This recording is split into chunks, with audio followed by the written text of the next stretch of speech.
This story came out over the weekend, and this is from Jarrett Bell, who covers the NFL for USA Today, who said that one NFL owner has told him that they're, quote, counting votes to get rid of Washington owner Dan Snyder, Commandos owner, football team, formerly whatever you want to call it. But they are counting votes to get rid of Dan Snyder. And I just, at this point, I'll believe it when I see it. They need 24 to get him out of town. But this is either they're, figuring out, making sure that they've got enough of this stuff covered on the back end and that he doesn't have things that he can drop on some of these other owners, or this is Dan Snyder just seeing the writing on the wall, and he's going to get out anyways. So why not? You guys do what you need to do. I'll take my money. I'll walk away. I'll sell my team, make my $4 or $5 billion, and that's a wrap. But ultimately, I'll believe it when I see it. After all the crap he's been through, the fact that he's still here, I just don't buy this entirely. I really don't. I don't know. I think it's getting established through the media where this is all heading. I don't see this ending well for him. And I think that the more that comes out, like I'll say this, to be at the point of where it's being reported that votes are taking place to begin with, I mean, I would have to assume that that's pretty damning.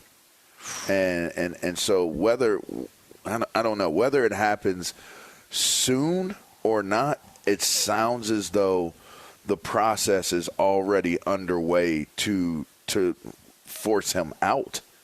And I think it's pretty clear cut. Now, what isn't clear cut is why it may take so long or why it hasn't happened already. That may never become real information that we're able to use or able to kind of confirm. But I think at the point we are right now, I think it's just going to be an uphill battle for him to be able to try to restore himself to the point of before we've gotten down, so far down this road where the reasons why people feel he needs to lose, the team or move on from that organization, that franchise, being so evident and so pronounced in different ways. Yeah. I think this is bad for the parties that want, Dan Snyder out. I mean, now you're giving him an opportunity to, if he hasn't got material on you, to dig up some material, right? Like, you're allowing him to have the chance or get the jump on people. He probably does have some dirt on some other people. If he goes down, he's going to go down swinging. And I think more people are going to get dragged into it. I don't think they're going to get the votes. I think there's some other owners who, honestly, there's some that care. There's maybe some that don't. And if they're the ones that don't, they're thinking to themselves, I don't want to lose what I've got in one of 32 NFL franchises, really 31 since the Green Bay Packers are held by a bunch of shareholders. But there's 31 other owners who are saying to themselves, like, I don't want to lose this.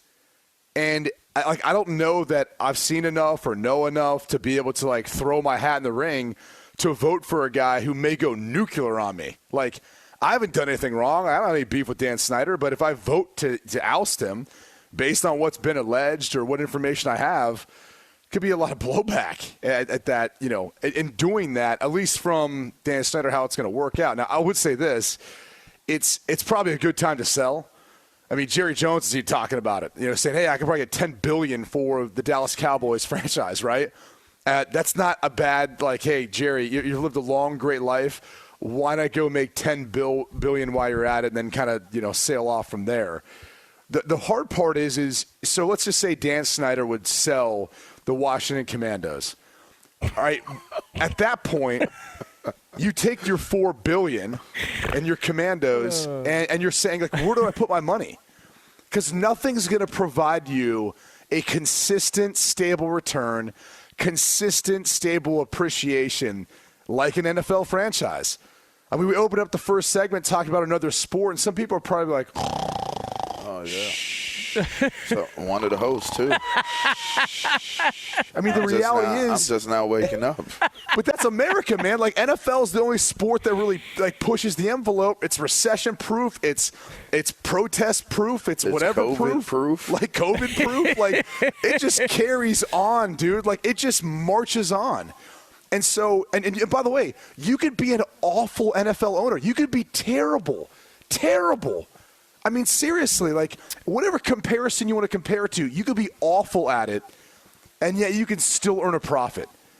I mean, any one of those 31 owners who owns an NFL franchise has to at some point acknowledge the fact that I'm not even good, and we're still making millions. Well, look at Shad It's Khan. amazing. The Jaguars are a barf bag. They've been terrible for years. I've never once heard, hey, Shad Khan might sell his team. Like, that's never been on the table at all. Like, why would anybody sell? Move his team and go Yeah. unprofitable. And Yeah. by the way, it's like there'd be a big outcry from Jacksonville. They'd be like, oh, we lost that team that had the hot tub up there, right, in the stands. I mean, yeah.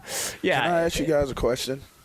Yeah. Is there any possible way for Daniel Snyder?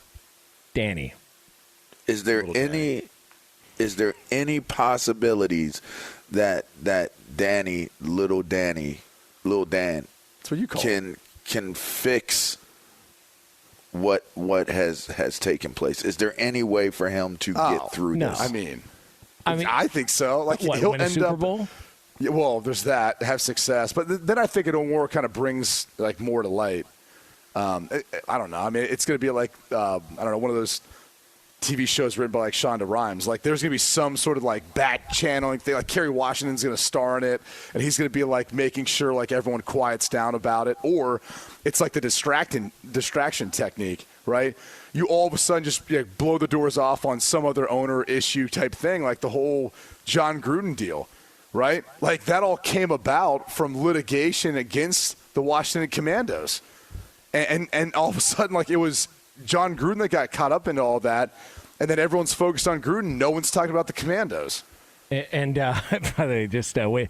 Let's just keep. We know it's the shoehorning it. Commanders. Yeah. But it's an ongoing joke here. Trust us. Sorry, we do the prep. We know what the Commandos' real name is. We just refuse to call them that on this show. Look, we like the Washington football team. We thought, like, why do you need to reinvent the wheel Exactly. again and how come up with this new name? And we actually, I thought it was the Red Wolves. It's a whole running joke that people don't get. We know it's the Commanders. Yeah.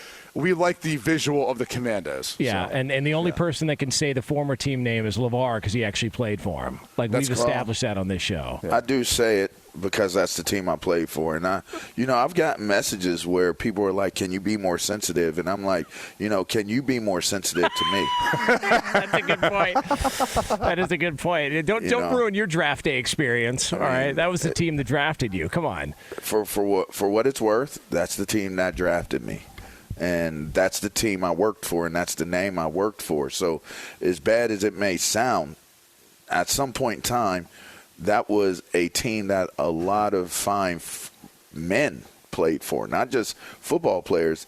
There were some fine men that played for that team. So, and I know you guys are hoping that I go on some type of rant or whatever about. I was waiting for it, honestly. Yeah, I know you were, and I mean, if you wanted to, the floor is yours. I feel like at times it's so expected to think that I'm going to pile on or talk about how crazy things are, but you guys already know how crazy things have been. What do you mean? But it's a new audience. Like, Brady taught me that a long time ago. New audience tuning in all the time here. So in other words, you guys are hoping that I re-tee up the new audiences on understanding how, the Washington football team. You know what it is? It's that we're hoping you're going to go on one of these like visceral like diatribes about your experience, because sometimes you have like that connection, that emotional connection to something or something happened, and then like I get triggered sometimes with it, you get triggered, we just go off on these like long-winded tangents. That's what Jonas is hoping for. I'm just wondering. Like, if there was anything you wanted to get off your chest here. Just talking about Dan Snyder. I mean, any experiences you might have had or anything like that from your playing days. But when I talk about what what I experienced, it's not me getting anything off my chest at this point. It's just giving an account of I do, and it's turning gray too, which means that's like almost like it's like.